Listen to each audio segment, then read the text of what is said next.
Ana m azụ afịa na Ivory Coast. Like ana m eje Ivory Coast na-abata. Sometimes not 3 months, sometimes not 2 months. Like it depends on etu m si wee mesie ọsịsọ, etu business m si aga ga-determine mgbe m ga-eji wee bata. Ọkwa ịghọta na ọ sị m nne na o nwere dis girl ya na ya na-abọ na-akwụ nọ Lagos. Ya fịa nọ like anya fa na-abọ na-akwụ. Nya jesie ga-abata nye egotelie ife ịmagolu nnọọ na-etreat this girl fine. Na nwa nya love this girl very well. Ọ sị m nne ọkwa ya. Nya wee jesie wee bata wee je mesie gie wee sị anya bilibie maka na ya nwere a well furnished good house na Lagos. Ebe ya na ya nọ m ya jesie bata. Ọkwa ịghọta na ya wesị the girl instead of with your parents come and live there. Ya bata ka afọ gị ọ bụrụ ya ga-abata ịbịa gaba iru gaba azụ no. So the girl bili ebe afọ. Ya nata ya nọsịa ịmagolu ya na anọ nwoke ka abụ. Ya nata ya esebe nwunye Igbo nke ya sejula afọ ya na. Ya anatago 3 times ka Fano si di na nwunye ọ dịrị ime. So mana this 3 times ya nọlụ like 2 months, 1 month ịgbagolo onye nụlụ nwaanyị ọfụ. Ya na agba mbọ ị na-abata steady ịmagolu fụ nwunye, take care of nwunye, sele Igbo nge all those things, you know now. Ọ sị bụ nna ọkwa ya. Ya wee natazia nke a nata after 1 year. After a year and 6 months, I think so. Nia jebelo, n'ihe a nọ bụ 3 months. For the first time ị nọ 3 months since ya nụrụ nwaanyị. Ya jesizie bata afọ nwunye ebugoli. Ya na afọ ibe anya na asị na wow. Ya wee jụbịa asị a kedu onye nwe nwa. Ọ sị nọ nyanwa. Ya wee sị a kezi ka isiri gwa m all this while nọ Ivory Coast. Ọ sị enyi achọrọ ime surprise. Ịgbagolu ya maka ọnya ka isi enye nye gift pet bịa gụbalụ nwa egwu kọba n'elu kọba n'ala. Ya dụkwa happy o. Ọ sị m nne enye bido kwadobe onwe ya etinye a ga-eme ka wee nwee ike nọlụ mgbe a ga-amụ nwa. So ọkwana ya na friends ya wee pụọ ije ṅụ mmanya ịgbagolu ka ụmụ nwoke si emene. So fa wee na-aṅụ mmanya ya sị a nwanne na obele oge ya abụlụ dadi mmadụ ya na expect ya na nwunye enyi nwoke sị ahụ ya na-ene anya congratulations mana ọ gwara ya congratulations ya pa anya n'aka ya wesị aka ekwe nke ọhụ bụ congratulations. Ọ sị ya mba omidokwa kịta ashọ nọ gị nwanwe nwa afọ. Ya sị ya na nwunye si na ọnya nwa dị ka ọ ga-asịrị ya asị na ya lisiri Igbo gị bifo ọnya pụọ. Dọkịta ashọ nọ gị nwanwe nwa afọ. Ya sị aka ekwu ụdị akụkọ bụ ihe a ma nwunye ọ ga-asịrị ya asị. Ọ sị ya maka na ya ma ihe a ji ekwulo n'onwe one particular guy ọ na-eji visit so place.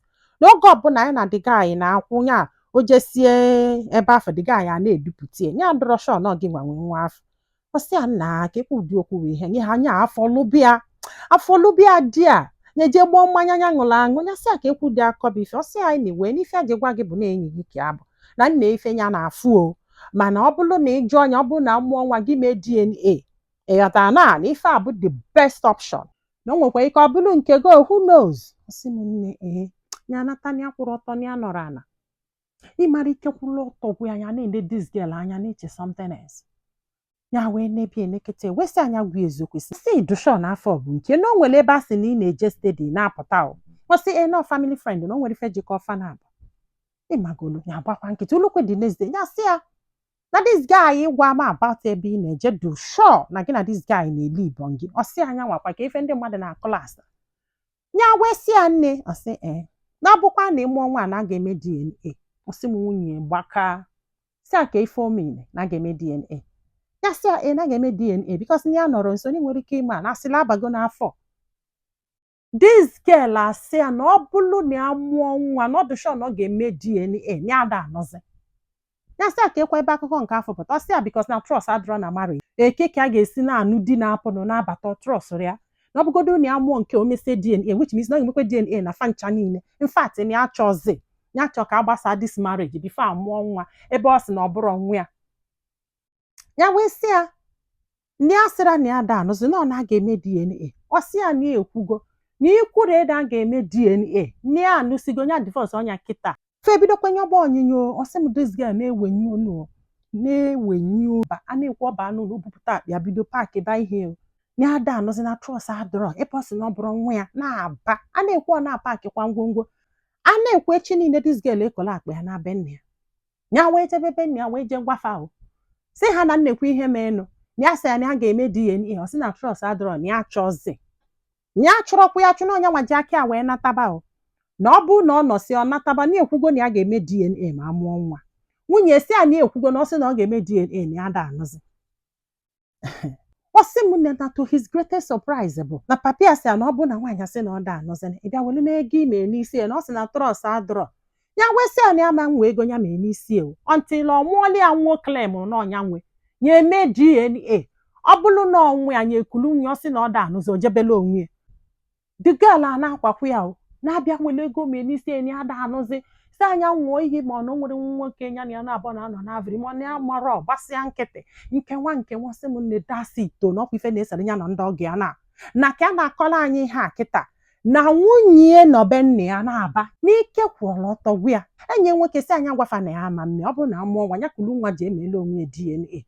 ka nwunye bịaza akpọọla ya polisi ọkwa ịghọtago ya wee na-eche si na nwaanyị a na-anọ bikos na ekwuru DNA which means na ọ dụrọ sho onye nwe nwa afọ afọ ịghọtago na agba njekene wele ego ntịlụ ọmụọ ya bụ nwa na ọjụ na ọgba nkunye nwa ka eme DNA enye wele ekeje palafa nọ ife ya ga-eme nọ iwu ka ọ bụ n'ife a na-anụzikwa bụ na ọ bụrụ na ọ bịara wele ego na a ga-eje na kọt jedobeli ego and na amụkwa nwa na achọrọ ife ya na achọrọ ka aka ya metụ nwa afọ na achọrọ nke nwa ya wee sị na nke a ama mee bikos na ịdị ime mgbe nka na-anụ gị until nsị na m ga-eme DNA ya kwesị ka amala ife ndị mmadụ ọ dụnụ ka nwa afọ bụ nwa ya no because of no trust ka nwunye eji wee sị na ya da anụzi ọ dụnụ ka ịjụkwa m ife dị na nwa akpa eke bụrụ ọnụ oh yes ọ bụrụgodu nọ maka trust m ga-agba gị nkịtị mmụọ nwa afọ ọ bụrụzie na mmụọ nwa afọ wee bụrụ na ọnwa gị mgbe afọ ka m ga-ebebe akwa trust mgbe afọ ka m ga-asị gị oke ọ bụgodu na nchọrị na m ga-ana na trọsụrụ m na marriage ya trọs adọrọ na adọ balulu na ịkọntinulu